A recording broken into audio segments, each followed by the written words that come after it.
Hello students, this is Sagar Bansal. Welcome to GKSA classes. इस video में हम लोग स्टार्ट कर रहे हैं आपका straight line chapter class 11th maths के बच्चों के लिए। ये आपका बच्चों कोऑर्डिनेट ज्योमेट्री का पार्ट है। कोऑर्डिनेट ज्योमेट्री आपकी 12 मार्क्स वेटेज लेती है क्लास 11th के एग्जाम में। आपकी कोऑर्डिनेट ज्योमेट्री में 3 चैप्टर्स आपके आते हैं। स्ट्रेट लाइंस आता है, कॉनिक सेक्शन आता है और 3D ज्योमेट्री आता है। ये तीनों मिला के बच्चों आपके 12 मार्क्स कवर करते हैं, राइट। ये वीडियो नंबर 1 है। हम लोग कोऑर्डिनेट ज्योमेट्री की या स्ट्रेट लाइन की जो वीडियोस बनाएंगे वो पार्ट्स में बनाएंगे, ताकि बहुत बड़ी वीडियो ना हो और बच्चे उन वीडियोस को आराम से देख के अपने चैप्टर को इजी कर सके, राइट। हम लोग पहला चैप्टर स्टार्ट कर रहे हैं स्ट्रेट लाइन आपके कोऑर्डिनेट ज्योमेट्री का, राइट। कोऑर्डिनेट ज्योमेट्री आपकी क्या है? एक सिस्टमैटिक स्टडी है ज्योमेट्री की बाय यूजिंग अलजेब्रा। यानी जो आप 10th क्लास तक ज्योमेट्री पढ़ते हो, अब हम अलजेब्रिकल ज्योमेट्री पढ़ेंगे, यानी geometry with the help of algebra, जो सबसे पहले आर डिस्कार्ड्स ने पढ़ी थी या दी थी हमें 1637 में, राइट, जिसका नाम पड़ा कोऑर्डिनेट ज्योमेट्री और सीडी, राइट। तो सीडी हम लोग स्टार्ट कर रहे हैं, कोऑर्डिनेट ज्योमेट्री हम स्टार्ट कर रहे हैं, जिसका पहला चैप्टर है आपका स्ट्रेट लाइंस, राइट। स्टार्ट कीजिए बच्चों।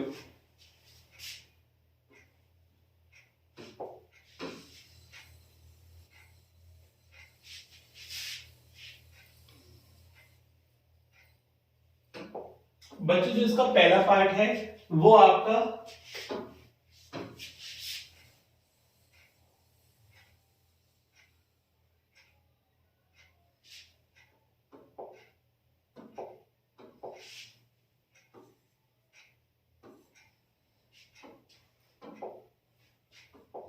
बच्चों जिसका पहला पार्ट है वो वही है जो आपने क्लास 10th में पढ़ा था, जो आपने फॉर्मूलेस पढ़े थे आपने क्लास 10th में कोऑर्डिनेट ज्योमेट्री के। जो इसकी पहली एक्सरसाइज है वो वही है। मैं आपको एक एक करके फॉर्मूलेस लिख रहा हूं जो आपने क्लास 10th में पढ़े थे, और वो आपके यहाँ भी बेसिक कॉन्सेप्ट यहाँ भी इस्तेमाल होना है, राइट। वो कौन कौन से फॉर्मूले? सबसे पहले distance between 2 points,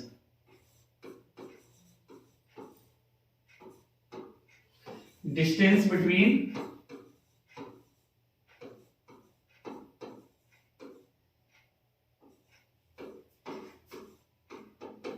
two points.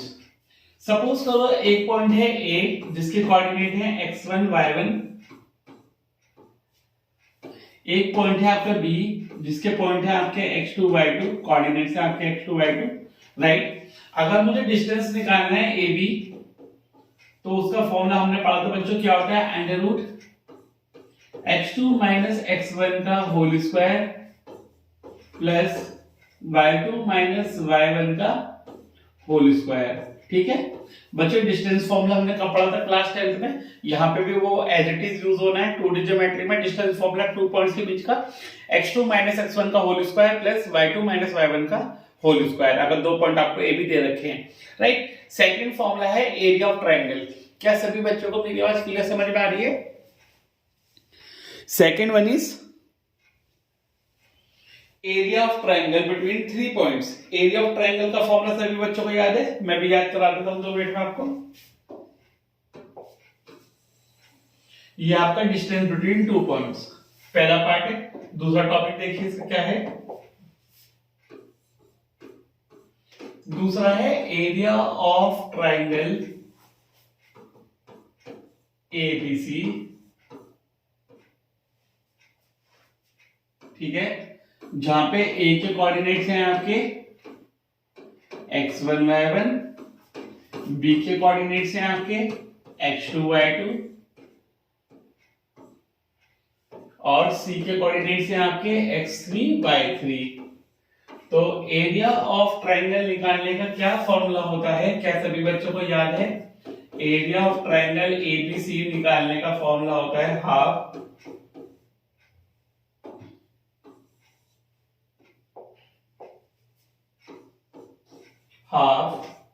x1 पूरे का bracket y2 minus y3 plus x2 y3 minus y1 plus x3 y1 minus y2। बच्चों ये फॉर्मूला वही है जो आपने क्लास 10th में पढ़ा था, area of triangle with 3 points A B C, जिसके कोऑर्डिनेट्स आपको दे रखे हैं x1 y1 x2 y2 x3 y3। तो एरिया ऑफ ट्राइंगल निकालने का फॉर्मूला हाफ, पूरे के बाहर हाफ आ जाएगा, x1 plus x2 plus x3 ऐसे ही आ जाएगा। और इसे कैसे याद करते हैं बच्चों? इसे याद करते हैं 23 31 12। इसे 23 31 12 से याद कर लेते हैं। इस तरीके से मैं बच्चों को याद कराता हूं, 23 31 12, राइट। जिज्ञासा क्लासेस में इस तरीके से बच्चे याद करते हैं 23 31 12 से। आप हाफ बाहर रखेंगे, x1 x2 x3 बाहर याद रखेंगे। और हमारे बच्चे कैसे याद करेंगे? 23 31 12 से इस वाले फॉर्मूले को याद कर लेंगे y के टर्म्स में, राइट। तो ये हो गया area of triangle ABC by the 3 points, right. इसके बाद अगर आपके 3 पॉइंट्स कोलिनियर हैं तो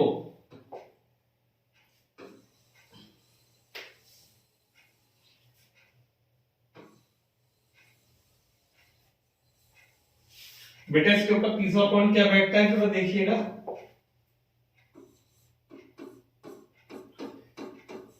if A B C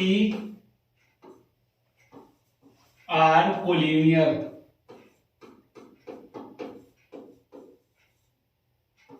collinear का मतलब क्या होता है? Lie on same line.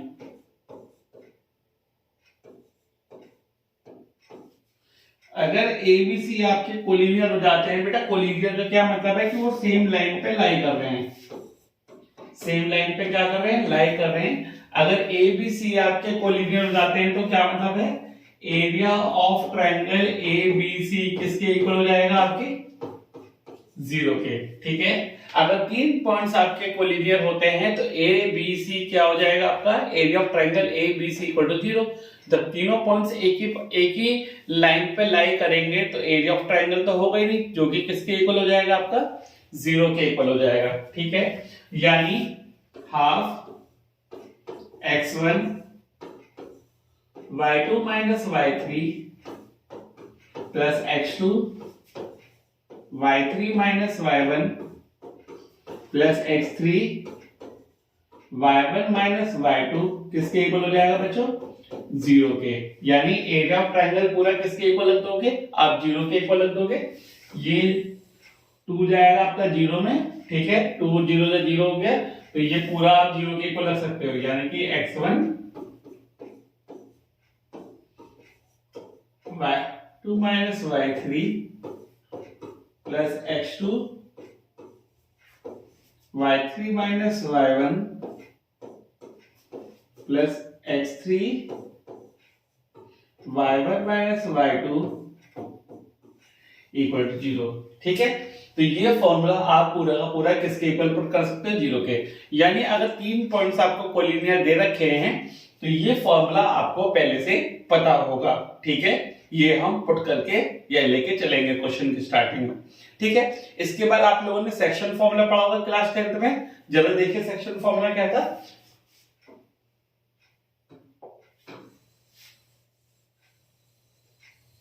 आप लोग कॉपी में नोट डाउन करते रहिएगा फॉर्मूलेस, है ना। बारी बारी से जैसे जैसे फॉर्मूले आ रहे हैं आप लोग अपनी कॉपी में नोट डाउन करते रहिए। Formula number 4 is that is section formula. Fourth formula कौन सा है आपका? Section formula. सेक्शन फॉर्मूला पढ़ा था सभी लोगों ने, क्या था? सपोज एक लाइन है जो 2 पॉइंट से मिलकर बनी है, ए और बी। ए के कोऑर्डिनेट है x1 y1, बी के कोऑर्डिनेट्स हैं x2 y2। सपोज एक पॉइंट है P जिसके कोऑर्डिनेट है x y, जो डिवाइड कर रहा है उसे किस रेशो में? m रेशो n में, ठीक है। सबको क्लियर विजिबल है बोर्ड? Very good. तो सेक्शन फॉर्मूला हम लोगों ने क्या पढ़ा था? सपोज करो 2 पॉइंट हैं ए बी जिसके coordinate x1 y1 x2 y2 है। एक पॉइंट है P जो उसे डिवाइड कर रहा है किस रेशियो में? m रेशियो n में। तो उस पॉइंट के कोऑर्डिनेट निकालने का फॉर्मूला x का क्या था? सभी बच्चों को याद होगा, nx2 plus nx1 upon m plus n। y का निकालने का फॉर्मूला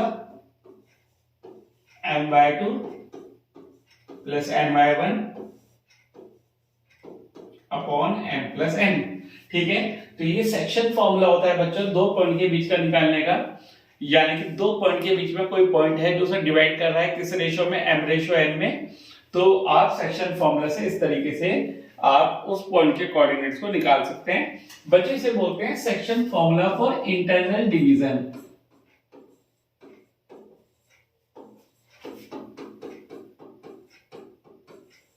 ठीक है, इसे बोलते हैं section formula for internal division. एक section formula for external division भी होता है, पर वो हमारे सिलेबस में नहीं है 11th के।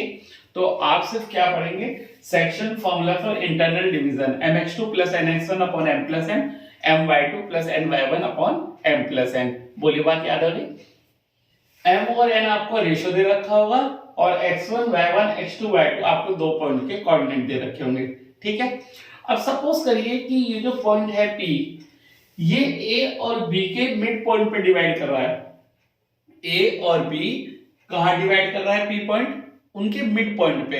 तो यानी फॉर्मूला क्या बन जाएगा, mid point formula.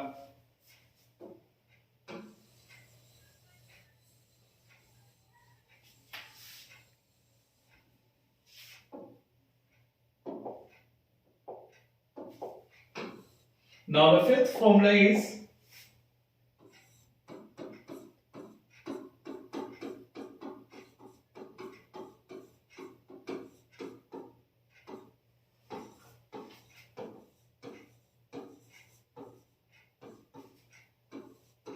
Mid point formula. यानी P पॉइंट जो है वो AB को डिवाइड कर रहा है उसके मिड पॉइंट पे। किस पे डिवाइड कर रहा है? उसके मिड पॉइंट पे। तो उसे बोलते हैं मिड पॉइंट फॉर्मूला। ठीक है, तो मिड पॉइंट फॉर्मूला के कोऑर्डिनेट्स कैसे निकलेंगे P पॉइंट के? देखिए जो मिड पॉइंट है P, इसके कोऑर्डिनेट कैसे निकलेंगे? x is equal to x1 plus x2 upon 2 और y is equal to y1 plus y2 upon 2। तो इसे बोलते हैं बच्चों मिड पॉइंट फॉर्मूला। यानी जो P पॉइंट है वो AB को डिवाइड कर रहा है उसके मिड पॉइंट पे। ठीक है, तो उस P पॉइंट के कोऑर्डिनेट निकालने का फॉर्मूला x का x1 प्लस x2 अपॉन 2 और y का y1 प्लस y2 अपॉन 2। तो ये पांच फॉर्मूले आपके क्लास 10th के थे, जो कि आपका बेसिक डिटेल्स में या बेसिक डिस्क्रिप्शन में आपका यूज होना है। ठीक है, आपका टॉपिक दे रखा है आपके सिलेबस में और आप लोग इसे पढ़ लेंगे। ठीक है, कुछ टर्म्स टू रिमेंबर हैं, वो भी हम देख लेते हैं क्या है। क्लास 10th की बच्चों कुछ बेसिक टर्म्स देखते हैं क्या है वो बेसिक टर्म्स।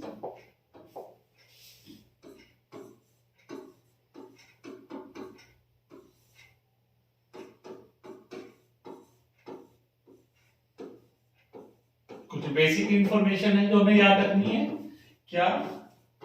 जैसे सबसे पहले बात करते हैं रेक्टेंगल की। अगर मैं रेक्टेंगल की बात करता हूं तो रेक्टेंगल में all opposite sides are equal.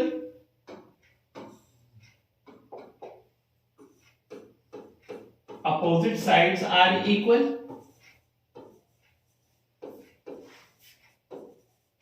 Diagonals are also equal.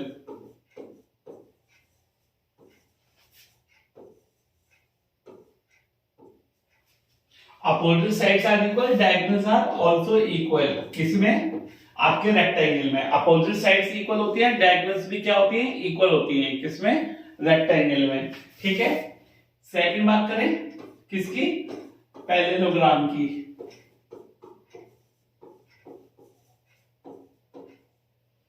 ठीक है, पैरेललोग्राम को कैसे लिखते हैं? ऐसे लिखते हैं, पैरेललोग्राम की अपोजिट साइड्स तो इक्वल होती हैं,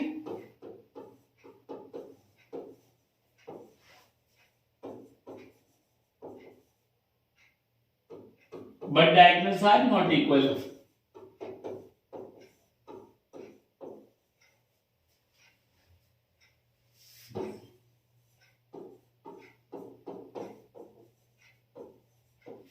तो पैरेललोग्राम की अपोजिट साइड्स इक्वल होती हैं, डायगोनल इक्वल नहीं होती, बट रेक्टेंगल में अपोजिट साइड भी इक्वल होती है, उनकी डायगोनल भी इक्वल होती है।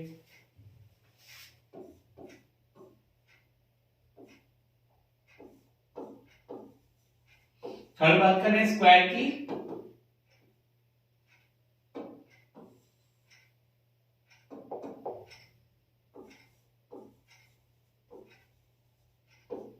स्क्वायर में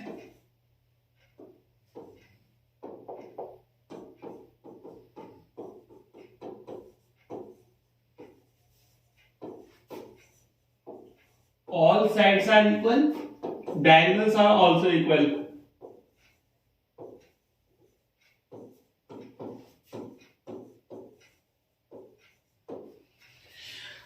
तो अगर मैं स्क्वायर की बात करूं तो स्क्वायर में सारी साइड्स इक्वल होती हैं और उनकी डायगोनल्स भी क्या होती हैं, इक्वल होती हैं।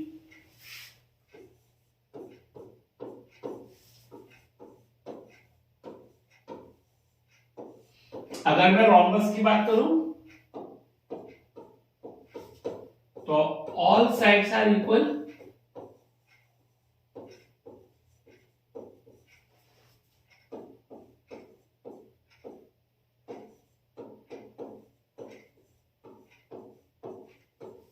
but diagonals are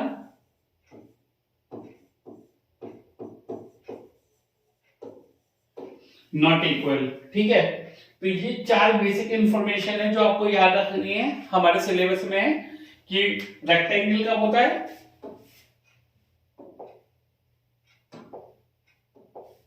रेक्टेंगल कब होता है, जब अपोजिट साइड्स इक्वल होती हैं, डायगोनल्स भी इक्वल होती हैं। पैरेललोग्राम को ऐसे रिप्रेजेंट करते हैं, ठीक है, पैरेललोग्राम यहाँ पे अपोजिट साइड्स इक्वल और पैरेलल होती हैं बट डायगोनल्स आपकी इक्वल नहीं होती हैं। तो ये बेसिक डिफरेंस होता है रेक्टेंगल और पैरेललोग्राम में। स्क्वायर और रोम्बस में क्या डिफरेंस होता है, दोनों की ऑल साइड्स इक्वल होती हैं, स्क्वायर में भी और रोम्बस में भी, पर स्क्वायर में डायगोनल्स इक्वल होती हैं, रोम्बस में डायगोनल्स इक्वल नहीं होती। तो ये बेसिक डिफरेंस होता है स्क्वायर और रोम्बस में। तो ये बेसिक कॉन्सेप्ट थे क्लास 11th के जो हमें यूज करने हैं अभी, है ना, और ये आपने 10th में भी यूज किए थे बच्चों, तो इसलिए आपको आने चाहिए। हम लोग स्टार्ट कर रहे हैं क्लास 11th का first concept, that is called slope of a line. Hope आप सभी को समझ में आ रहा है और वीडियो आपके लिए क्लियर है, विजिबल है, ऑडिबल है। ठीक है, आप लोग जरूर कमेंट कीजिएगा कि आपको समझ में आया या नहीं आया। राइट, टॉपिक स्टार्ट करते हैं, स्लोप ऑफ अ लाइन।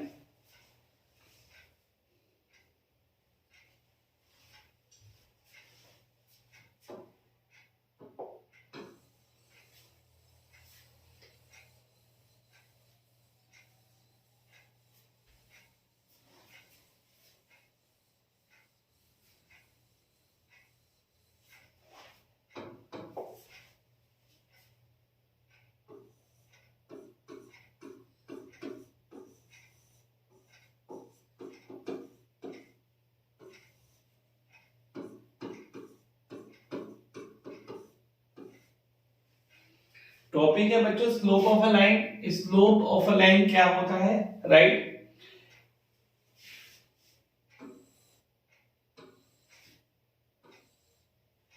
आप सभी लोग जानते हैं एक्स एक्सिस होती है, वाई एक्सिस होती है, राइट? ये जो लाइन है, जो टिल्टेड लाइन है, स्लांटिंग लाइन है, ये जो एंगल बनाती है किससे, हॉरिजॉन्टल से। ठीक है बच्चों, ये वाली लाइन हॉरिजॉन्टल लाइन होती है, ये वाली लाइन एक हॉरिजॉन्टल लाइन होती है, ये वाली लाइन एक वर्टिकल लाइन होती है। ठीक है, तो ये जो आपका स्लोप है, ये जो आपकी टिल्टेड लाइन है, सपोज ये एल, ये जो आपकी टिल्टेड लाइन है एल, अगर मुझे इसका स्लोप निकालना है, स्लोप मतलब कितनी ये एंगल बना रही है किससे, स्लोप का मतलब क्या है, एक जो लाइन है वो मेरा एक्स एक्सिस से या हॉरिजॉन्टल एक्सिस से, ये भी हॉरिजॉन्टल एक्सिस है,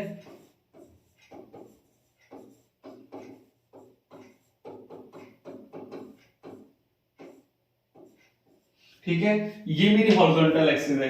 तो एक जो लाइन है वो हॉरिजॉन्टल एक्सिस से कितना एंगल बना रही है उसे बोलते हैं स्लोप ऑफ अ लाइन। क्या बोलते हैं, slope of a line. Slope को रिप्रेजेंट करते हैं एम से, और एम इज इक्वल टू होता है आपका tan थीटा। ठीक है, स्लोप को रिप्रेजेंट करते हैं बच्चों एम से, और उसका फॉर्मूला क्या होता है आपका tan थीटा। ठीक है, स्लोप किससे रिप्रेजेंट करते हैं आपका एम से, और वो किसके इक्वल होता है टेन थीटा। अच्छा, स्लोप को दूसरे नाम से भी जानते हैं, किसके, ग्रेडियंट के। तो स्लोप आ जाए या ग्रेडियंट आ जाए वो एक ही बात है बच्चों, ठीक है। स्लोप आ जाए या ग्रेडियंट आ जाए तो आपको टेन थीटा से निकाल देना है। जो भी एंगल आपका है 30 डिग्री 45 डिग्री, है ना, जो भी आपका एंगल आए। अच्छा, एंगल को दूसरे नाम से जानते हैं, एंगल का दूसरा नाम क्या होता है, इंक्लिनेशन।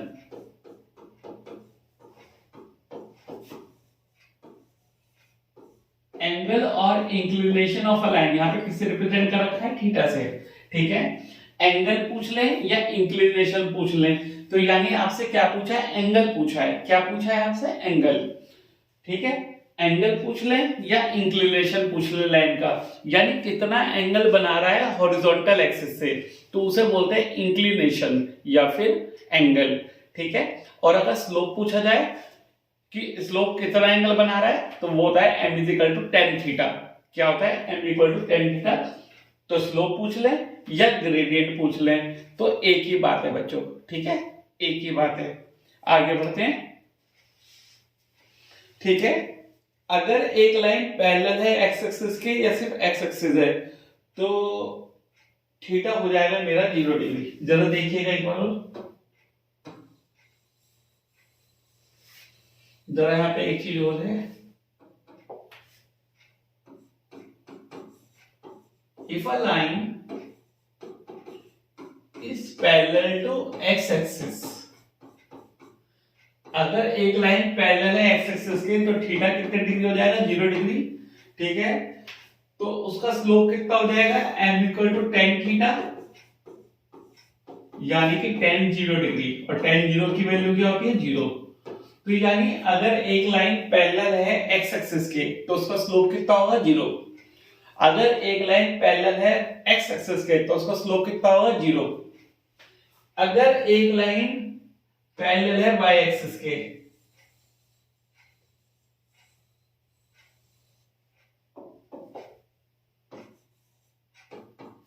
यानी परपेंडिकुलर हो गई किसके, एक्स एक्सिस के। अगर एक लाइन पैरेलल है वाई एक्सिस के तो यानी परपेंडिकुलर हो गई किसके, एक्स एक्सिस के। तो यानी उस कंडीशन में थीटा कितने डिग्री हो जाएगा आपका, उस कंडीशन में थीटा हो जाएगा आपका 90 डिग्री। यानी उस कंडीशन में इंक्लिनेशन आपका कितना हो जाएगा, उस कंडीशन में इंक्लिनेशन हो जाएगा मेरा 90 डिग्री। तो यानी m इज इक्वल टू आ गया 1090, और 1090 कितना होता है, नॉट डिफाइंड।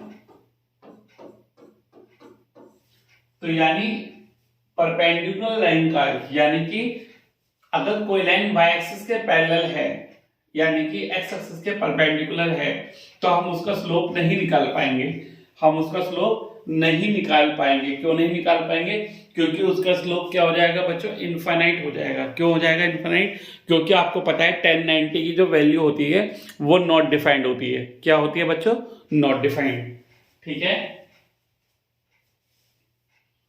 याद कर लेंगे आप लोग। नाउ इंपॉर्टेंट प्रॉपर्टी आपको क्या याद रखनी है, तो देखिएगा,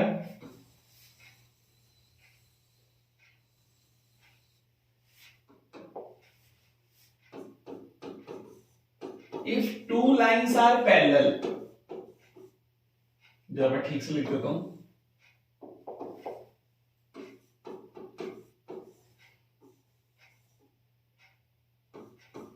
if two lines are parallel, that means दो लाइन है आपकी L1 पैरेलल टू L2। अगर दो लाइंस आपकी पैरेलल है ना, तो दोनों का स्लोप क्या हो जाएगा, आपस में इक्वल।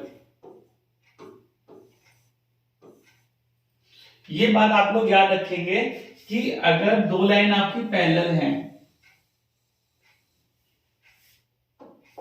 अगर बच्चों दो लाइंस आपकी पैरेलल हैं तो दोनों का स्लोप क्या हो जाएगा, आपस में इक्वल। आप लोग ये बात याद रखेंगे कि अगर हमें दो लाइन पैरेलल दे रखी हैं, ठीक है, तो दोनों का स्लोप क्या होगा, equal.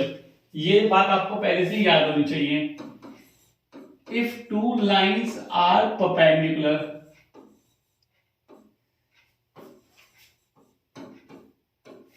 That means L1 is perpendicular to L2, then दोनों के स्लोप का प्रोडक्ट कितना हो जाएगा, -1।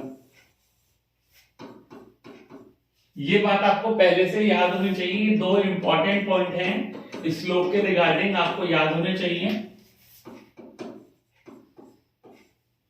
स्लोप के रिगार्डिंग ये दोनों पॉइंट इंपॉर्टेंट है बच्चों, कि अगर दो लाइंस आपकी पैरेलल हैं तो दोनों का स्लोप आपस में इक्वल होगा, m1 बराबर m2। अगर दो लाइंस आपकी परपेंडिकुलर हैं तो दोनों के स्लोप का प्रोडक्ट कितना हो जाएगा, -1। यानी अगर एक लाइन मुझे दे रखी है, एक लाइन का स्लोप मुझे गिवन है m1 का, और मुझे दूसरी लाइन का स्लोप निकालना है, और दोनों लाइन आपस में परपेंडिकुलर दे रखी हैं, तो आप क्या कर सकते हैं, दोनों के स्लोप का प्रोडक्ट -1 रख के इसकी वैल्यू पुट करके इसकी वैल्यू आप निकाल सकते हो, ठीक है। और पैरेलल दे रखी है तो पैरेलल में तो स्लोप क्या होगा आपका, इक्वल होगा, ठीक है। आपको बात क्लियर समझ में आ रही है। Now angle between two non vertical lines, the next topic is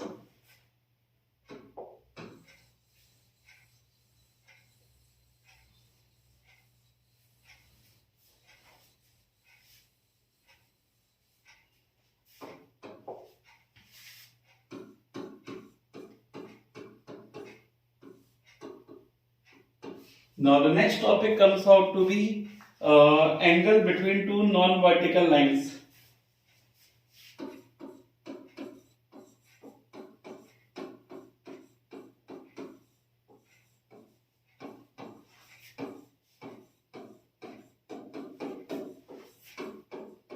Angle between two non-vertical lines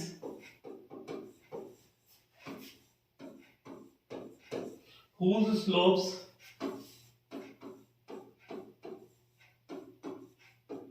m1 and m2 are given. बच्चों ये ना कुछ टॉपिक्स हैं जिनके अलग अलग तरीके से क्वेश्चंस पूछे जाते हैं, तो मैं आपको कुछ टॉपिक्स पहले बता रहा हूं, है ना, फिर हम उनके क्वेश्चंस करेंगे, राइट। ये वीडियो 1 है, ऐसे वीडियो 2 और वीडियो 3 वाले पार्ट में आपके सारे क्वेश्चंस कवर हो जाएंगे, तो आप लोग इन वीडियोस को बारी बारी से देख लीजिएगा, राइट। मैं इसकी प्लेलिस्ट बना दूंगा तो आप उस तरीके से अपने चैप्टर को पूरा कर पाएंगे, राइट। तो angle between two non vertical lines, आपको एंगल निकालना है दो नॉन वर्टिकल लाइंस के बीच का, जिनका स्लोप गिवन है m1 और m2 आपको गिवन है, ठीक है। इसका फॉर्मूला क्या होता है, tan alpha is equal to m2 minus m1 upon 1 plus m1 into m2, ठीक है। tan alpha is equal to m2 minus m1 upon 1 plus m1 into m2, और ये जो स्लोप आएगा इसे मॉडुलस में रखेंगे, इसे क्या बोलते हैं बच्चों, मॉडुलस। इस मॉडुलस का क्या मतलब है कि जो अल्फा आएगा वो पॉजिटिव आएगा, जो अल्फा की वैल्यू आएगी वो क्या आएगी आपकी, पॉजिटिव आएगी। तो इस मॉडुलस का मतलब ये होता है। तो अगर आपको दो नॉन वर्टिकल लाइन दे रखी है, क्या सपोज करो एक क्वेश्चन में आपको दो स्लोप्स दे रखे हैं, राइट, तो उन दो स्लोप्स में या दो लाइंस में के बीच में जो आपको एंगल निकालना है, पर वो दोनों लाइन आपकी नॉन वर्टिकल होनी चाहिए। तो स्लोप्स गिवन है या स्लोप्स हमें निकालने भी पड़ सकते हैं, तो फॉर्मूला लगाएंगे tan alpha is equal to m2 minus m1 upon 1 plus m1 into m2, जहां पे आपको m1 m2 की वैल्यू निकालनी भी पड़ सकती है और गिवन भी हो सकती है, ठीक है। अब इसके बाद कुछ फॉर्म्स है आपकी इक्वेशन ऑफ लाइन की तरह, वो देख लेते हैं, राइट।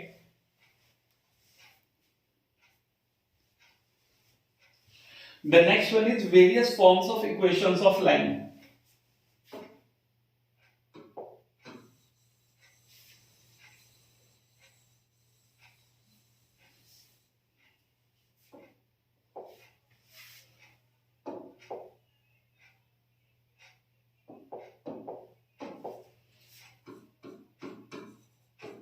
Now कुछ इंपॉर्टेंट नोट है आपके जो आपको पता होने चाहिए बच्चों। क्या है वो इंपॉर्टेंट नोट, जरा देखिएगा। Number 1, equation of x axis, ठीक है।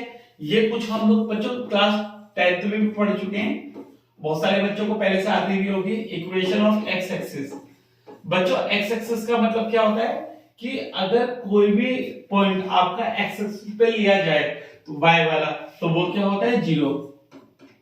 ठीक है, इक्वेशन ऑफ एक्स एक्सिस पे हमेशा आप याद रखना कि y का कोऑर्डिनेट क्या होगा 0। ऐसे equation of y axis, equation of y axis, तो इक्वेशन ऑफ y एक्सिस पे क्या हो जाएगा x इक्वल टू 0। ठीक है, तो x एक्सिस पे y 0 होता है और y एक्सिस पे आपका x 0 होता है। ठीक है, ये आप याद रखिएगा।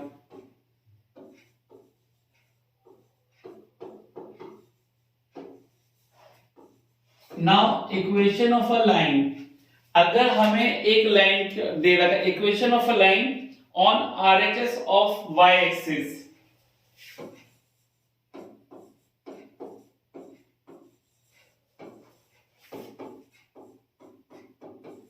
अब जरा आप इस चीज को देखिए, ये मेरे पास एक कोऑर्डिनेट सिस्टम है। ठीक है, एक लाइन है जो आपकी किसके पैरेलल है, वाई के पैरेलल है। तो आप जरा एक चीज याद रखिए, ये मुझे थोड़ा सा मिटाना पड़ेगा, दोबारा से मिटा देता हूं। ठीक है, दोबारा बना देता हूं। देखिए, एक लाइन है जो कि किसके पैरेलल है, वाई के पैरेलल है। तो पहली बात तो आप ये समझ लीजिए कि अगर कोई लाइन वाई के पैरेलल है तो कौन से वाला डिस्टेंस लेंगे हम, एक्स वाला। तो अगर आरएचएस पे है तो आ जाएगा x इक्वल टू ए, और अगर एलएचएस पे है तो आ जाएगा x equal to minus A. ठीक है, ये x इक्वल टू माइनस ए होगा, ये x इक्वल टू प्लस ए होगा। तो equation of a line on RHS of y axis, ठीक है, तो वो हो जाएगा x इक्वल टू ए। अगले में देखो,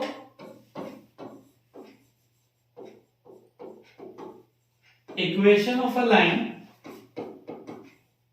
on LHS of y axis, अगर कोई लाइन y एक्सिस के पैरेलल है और लेफ्ट हैंड साइड पे है तो उस कंडीशन में क्या लिया जाएगा, x इक्वल टू माइनस ए। अगर RHS पे है, y एक्सिस के पैरेलल है तो x equal to A, LHS पे है, y एक्सिस के पैरेलल है तो x equal to minus A. ठीक है, ऐसी x एक्सिस के पैरेलल होगा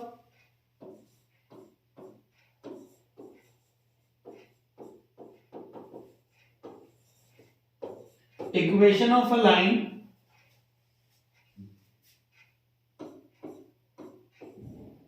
parallel to x axis above, यानी y एक्सिस यानी x एक्सिस के पैरेलल है ऊपर।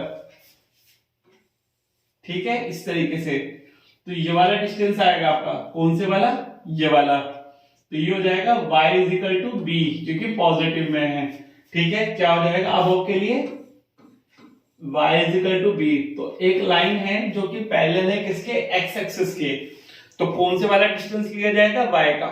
ऊपर है तो y इक्वल टू बी, और नीचे है तो y equal to minus B.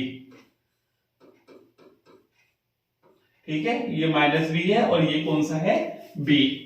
तो एक लाइन जो x एक्सिस के पैरेलल है, तो x एक्सिस के ऊपर है ओरिजिन से तो प्लस बी, नीचे है तो minus B. Equation of a line parallel to x axis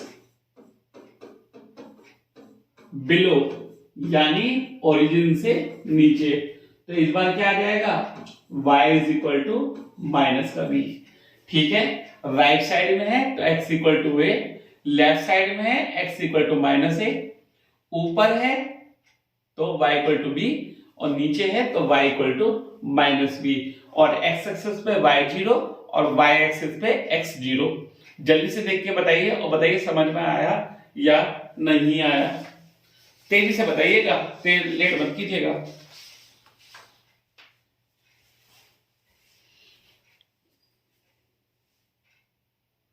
ठीक है, आगे बढ़े, सभी को क्लियर हो गया है, चलिए आगे बढ़ते हैं।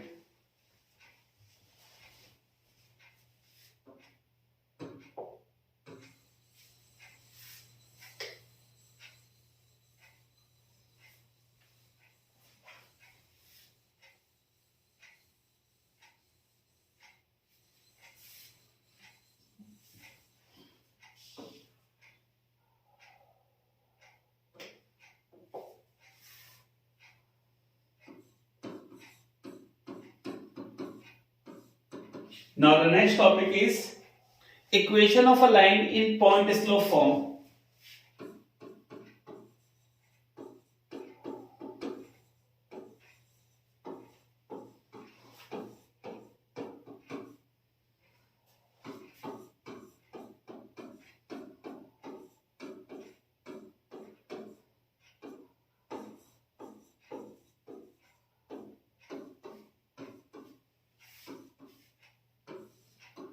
अब जैसे कि मैंने आपको कहा था कि क्वेश्चन का नेचर देख के पता लगेगा कि हमारा कौन सा फॉर्मूला लगेगा इक्वेशन ऑफ लाइन निकालने के लिए। ठीक है, क्वेश्चन देख के पता लगेगा कि हमें कौन सा फॉर्मूला लगाना है। अब ये वाला फॉर्मूला कब लगेगा वो समझिए जरा। जब आपको एक पॉइंट गिवन होगा जिसके कोऑर्डिनेट्स होंगे x1 और y1, ठीक है, एक स्लोप होगा यानी कि m होगा। तो इक्वेशन ऑफ अ लाइन का क्या फॉर्मूला होता है जब हमें एक स्लोप और एक पॉइंट गिवन होता है। ठीक है, इसका फॉर्मूला क्या होता है, y minus y1 upon x minus x1 is equal to m, या फिर स्लोप। ठीक है, ये फॉर्मूला कब लगाते हैं, जब आपको एक पॉइंट गिवन होगा और एक लाइन का स्लोप गिवन होगा। तो इक्वेशन ऑफ लाइन निकालने का formula y minus y1 upon x minus x1 is equal to m। ये पॉइंट के कोऑर्डिनेट आपको दे रखे होंगे, सपोज 2,3 दे रखा है और स्लोप दे रखा होगा, सपोज करो 5 इसका स्लोप दे रखा है। तो आप यहाँ पे x1 की जगह क्या पुट कर सकते हैं 2, y1 की जगह क्या पुट कर सकते हैं 3 और स्लोप की जगह क्या पुट कर सकते हैं 5। तो यहां से आपकी x और y में क्या आ जाएगी, इक्वेशन ऑफ लाइन आ जाएगी। ठीक है, तो क्या फॉर्मूला होता है equation of line in point slope form, m is equal to y minus y1 upon x minus x1। आप इसे यूज करके इक्वेशन ऑफ लाइन निकाल सकते हैं। ठीक है, जब क्वेश्चन आएंगे तो हम लोग क्वेश्चन भी करेंगे इसके। Next topic, equation of a line in 2 point form.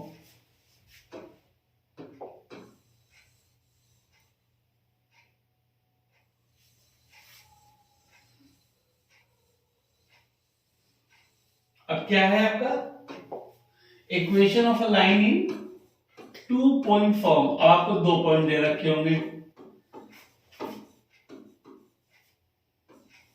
2 point दे रखे हैं आपको, सपोज ए और बी जिनके कोऑर्डिनेट हैं x1 y1।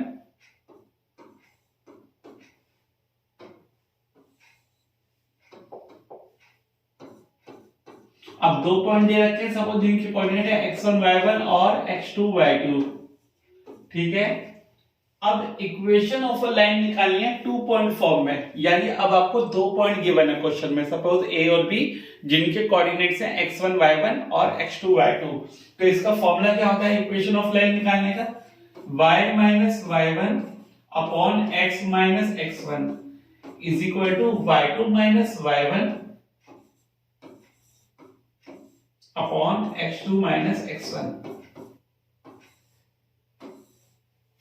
और इज इक्वल टू स्लोप। ठीक है, तो ये है equation of a line in 2 point form. अच्छा, एम इसमें यूज कर भी सकते हैं, नहीं भी कर सकते, क्यों, क्योंकि ये 2 पॉइंट फॉर्म है, यानी आपको क्वेश्चन में 2 पॉइंट गिवन रहेंगे। तो इसका फॉर्मूला क्या यूज होता है आपका, y minus y1 upon x minus x1 is equal to y2 minus y1 upon x2 minus x1। तो आप इस फॉर्मूले को यूज कर सकते हैं और m के इक्विवेलेंट रख सकते हैं, क्योंकि m होता है स्लोप। तो यहां से स्लोप के 2 फॉर्मूले आप यूज कर सकते हैं। ये तो आप पहले पढ़ चुके हैं, y minus y1 upon x minus x1, और आप इसे ऐसे भी यूज कर सकते हैं y2 minus y1 upon x2 minus x1। सबकी वैल्यू पुट कीजिए, चाहे आप इतना फॉर्मूला यूज कर लीजिए, ये पॉइंट स्लोप फॉर्म होता है, चाहे आप इतना यूज कर लीजिए 2 पॉइंट फॉर्म होता है। ठीक है, आपको इक्वेशन ऑफ लाइन निकालनी होती है तो आप इन दोनों तरीके से निकाल सकते हैं क्वेश्चन के नेचर के अकॉर्डिंग। ठीक है, now next, equation of a line in slope intercept form. The next one is equation of a line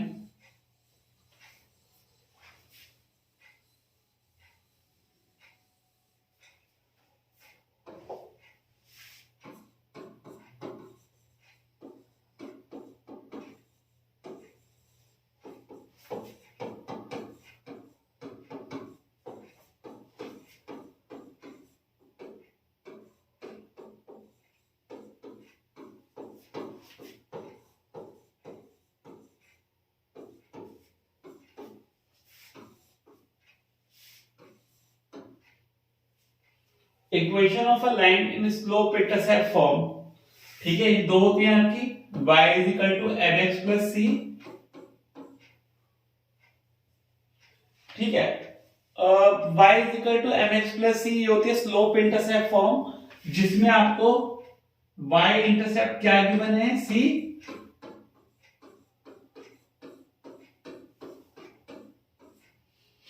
ठीक है, एक होती है y is equal to M x minus D,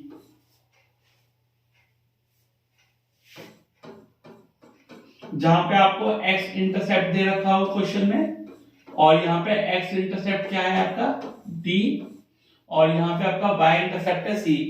तो equation of a line in slope intercept form that is y is equal to mx plus c, ये कब use करेंगे, जब क्वेश्चन में आपको y इंटरसेप्ट दे रखा होगा या y इंटरसेप्ट आपसे पूछा होगा y is equal to mx plus c, और y is equal to M x minus के डी कब लगाएंगे, जब आपको क्वेश्चन में या तो x इंटरसेप्ट दे रखा होगा या x इंटरसेप्ट आपसे पूछा होगा।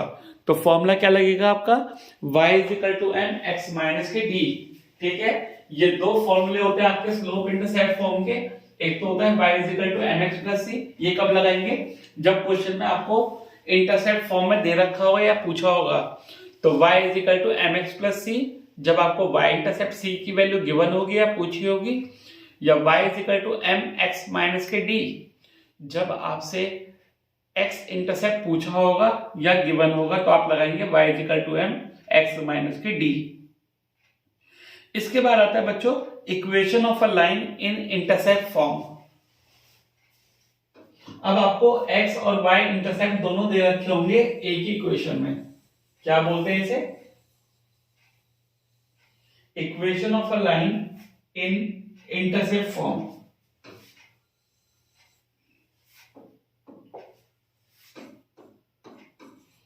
यानी आपको x इंटरसेप्ट और y इंटरसेप्ट दोनों दे रखे होंगे इस बार क्वेश्चन में, पूछे होंगे या कहे गए होंगे। ये है आपका x इंटरसेप्ट a,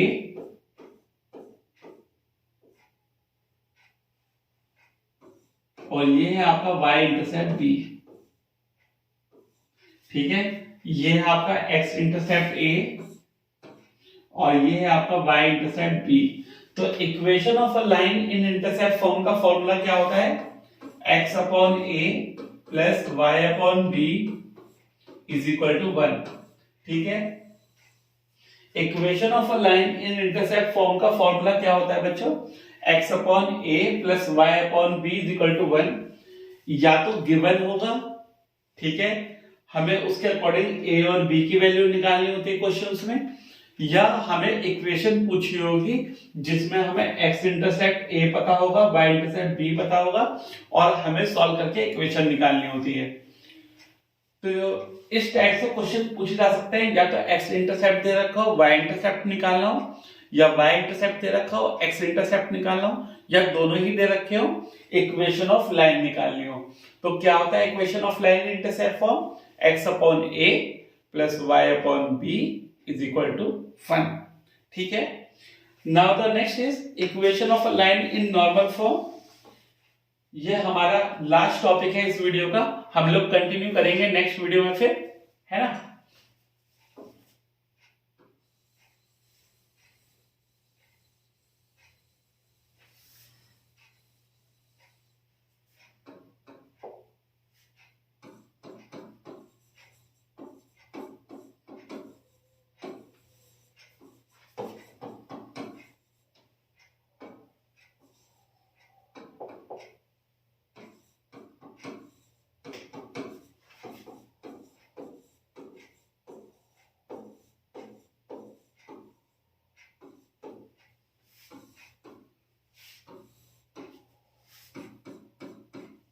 ये है टॉपिक आपका equation of a line in normal form. क्या होती है बच्चों, जरा पढ़िएगा, equation of a line in normal form क्या होती है आपका, x cos alpha plus y sin alpha equal to p। ये आपकी होती है equation of a line in normal form x cos alpha plus y sin alpha equal to p, जहां पे अल्फा क्या होता है, अल्फा एक एंगल होता है जो कि नॉर्मल और x एक्सिस के बीच में होता है। अल्फा क्या होता है, एंगल बिटवीन नॉर्मल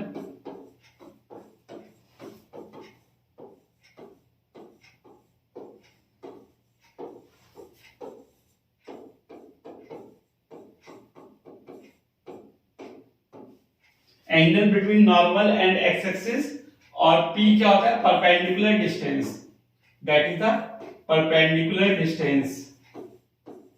p क्या होता है आपका, perpendicular distance origin to non vertical line,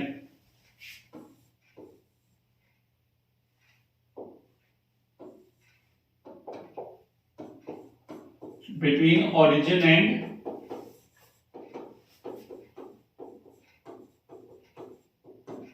non vertical line. ठीक है, तो क्या है रखना है आपको, equation of a line in normal form. Equation of a line in normal form का क्या फॉर्मूला होता है बच्चों, x cos alpha plus y sin alpha equal to p। Equation of a line in normal form का formula होता है x cos alpha plus y sin alpha equal to p, जहां पे अल्फा जो है वो एंगल होता है परपेंडिकुलर या नॉर्मल और ओरिजिन के बीच का, या एक्स एक्सिस के, बिल्कुल सही पहचान रहे हैं। जो अल्फा एंगल है वो नॉर्मल और एक्स एक्सिस के बीच का एंगल होता है। ठीक है, जो आपका p है वो परपेंडिकुलर डिस्टेंस होता है किस किस के बीच में, p is the perpendicular distance between origin and non vertical line. तो ये आप याद रखेंगे कि equation of a line in normal form या तो गिवन होगा या पूछा होगा हमसे, इस तरीके से अल्फा गिवन होगा और परपेंडिकुलर डिस्टेंस गिवन होगा। तो फॉर्मूला लगाएंगे, क्या होता है equation of a line in normal form का, x cos alpha plus y sin alpha equal to p। Okay, तो आप लोग बच्चों इस वीडियो में यहां तक कवर कर लीजिएगा, नेक्स्ट वीडियो आपकी बहुत जल्द आएगी, राइट। टिल देन आप इस वीडियो को कंप्लीट करिए, राइट। फिर हम लोग नेक्स्ट वीडियो में मिलेंगे आपके वीडियो नंबर 2 में स्ट्रेट लाइंस की, जिसमें हम और फॉर्मुलेस करेंगे और क्वेश्चंस ट्राई करेंगे आपकी एनसीईआरटी आरएसआईडी की बुक से, राइट। और बहुत अच्छे क्वेश्चंस करेंगे जो आपके एग्जाम्स में बच्चों से पूछे जाते हैं। So till then keep on viewing जिज्ञासा क्लासेस स्टूडेंट्स, बने रहिए और पढ़ाई को एंजॉय करते रहिए। जिज्ञासा है तो मुमकिन है।